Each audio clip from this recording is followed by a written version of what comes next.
Hello everyone, আমার নতুন একটা ব্লগে সকলকে স্বাগত। আজকের ব্লগটা এখান থেকে শুরু করছি। এখন ঘড়িতে বাজে দুপুর 1টা। দুপুর থেকে এসেছি বাজারে সরস্বতী ঠাকুর কেনার জন্য। বছরের একটাই সময় চারিদিকে প্রচুর সরস্বতী ঠাকুর বিক্রি হচ্ছে। আমরাও পছন্দ করে একটা ঠাকুর নিয়ে নিয়েছি। এখন এসেছি আর একটা দশকর্মা দোকানে। এখানে পুজোতে যা যা লাগে সেগুলো নিয়ে নিচ্ছি। এই লক্ষ্মী গণেশ ঠাকুরগুলো দেখো কি সুন্দর লাগছে। পুজোতে যা যা লাগে সমস্ত কিছু কেনা হয়ে গেছে। বিকালে এসেছি গ্রামে, একটু কাজ আছে, আর সামনেই দেখছি এই মটর কলাই জমি। দেখো এই গাছগুলোতে মটর কলাই ধরেও গেছে।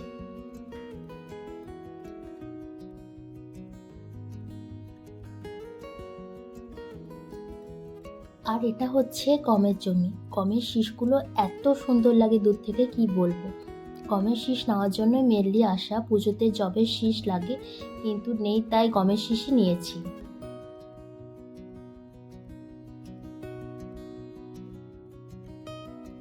আর এটা হচ্ছে মুসুরি কলাই জমি। গাছগুলো খুবই ছোট আছে আর ফুলও ধরেছে।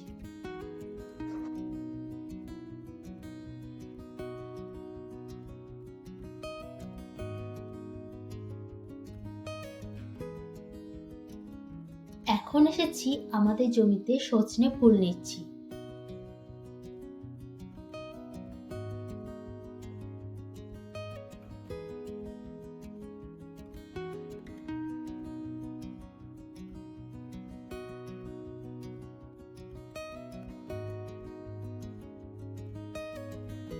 আর এদিকে পুকুরের ধারে একটা কুল গাছও হয়েছে, এখান থেকে কয়েকটা কুলও নিয়ে নিলাম।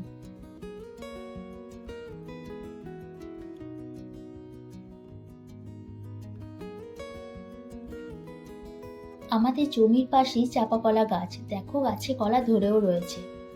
এখানে যা কাজ ছিল হয়ে গেছে, এখন বাড়ি যাচ্ছি।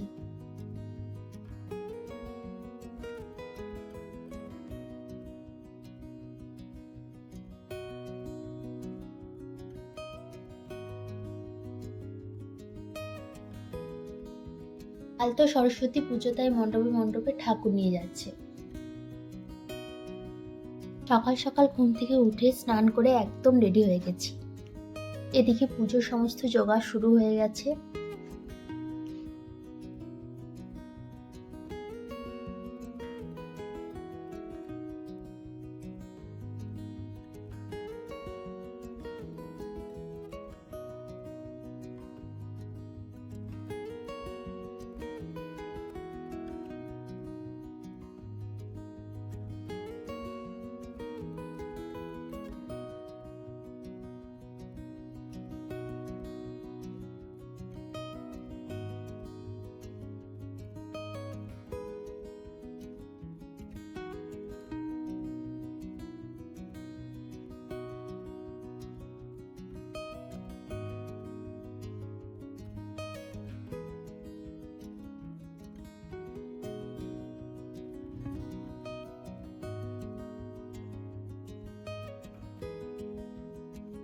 মা পুজোর টোটাল জোগাড়গুলো নিজে হাতে করছে, আমি শুধুমাত্র পুজোর ফুলগুলো সাজিয়ে নিচ্ছি।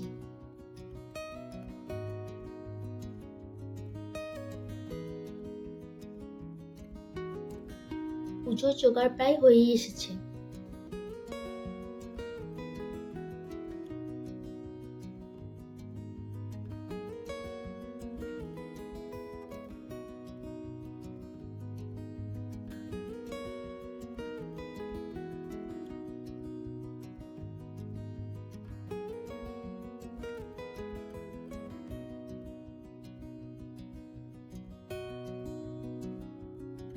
প্রথমেই আমাদের বাড়ির ঠাকুরের পুজো করে নিচ্ছে।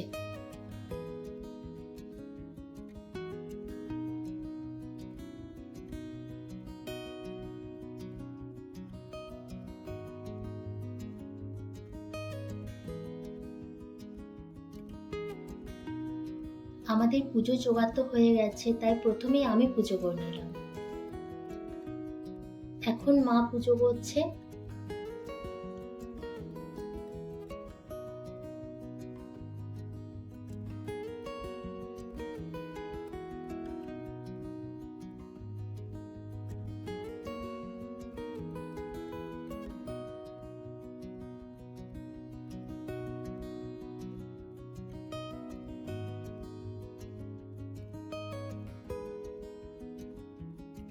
এই মাত্র আমাদের পুজো সম্পন্ন হলো। পুজো তো ভালোভাবে সম্পন্ন হয়ে গেছে, এবার দুপুরের জন্য রান্না করছি। সরস্বতী পুজোয় আর কি করলাম সেটা নেক্সট ব্লগে শেয়ার করব। আজকে সরস্বতী পুজো ব্লগটা কেমন লাগলো অবশ্যই কমেন্ট করে জানিও। ব্লগটা ভালো লাগলে please like share and subscribe করে দিও। আমার চ্যানেলের নতুন সদস্য হয়ে থাকলে সাবস্ক্রাইব করার অনুরোধ রইল। আর ফেসবুক পেজ থেকে ব্লগটা দেখলে পেজটা ফলো করে দিও। সবাই খুব ভালো থেকো, সুস্থ থেকো, সাবধানে থেকো। আবার দেখা হবে নতুন কোনো একটা ব্লগে। টাটা।